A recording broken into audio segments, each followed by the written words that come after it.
আজকে বানাবো ইলিশের ভাপা।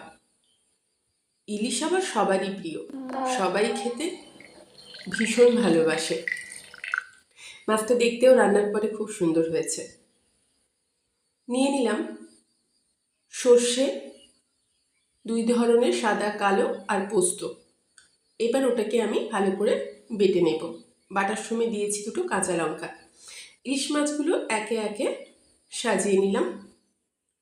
এবার উপর থেকে দিয়ে নিলাম নুন আর হলুদ।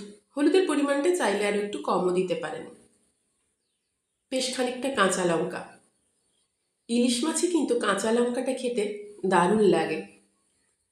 দিয়ে নিলাম খানিকটা দই। যেহেতু আজকে ভাপা করব, তাই দইটা কিন্তু দিলে বেশ জমবে। দিলাম সর্ষের তেল।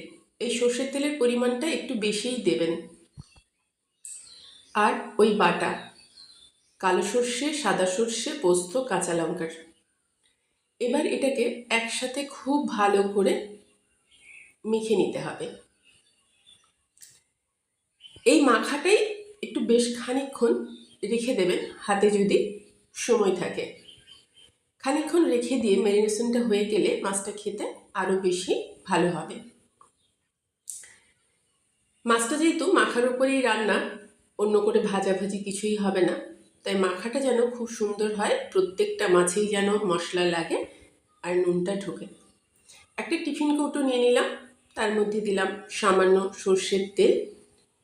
এবার এরই মধ্যে সমস্ত মাছগুলো একে একে আমি নামিয়ে দেব।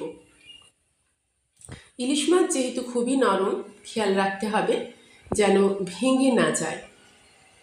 প্রত্যেকটা মাছ আমি টিফিন কৌটোর মধ্যে দিয়ে নেব। দেওয়ার পরে আর তেমন অন্য কোনো কাজই নেই, শুধু মশলাটা খুব ভালো করে মুছে নিতে হবে।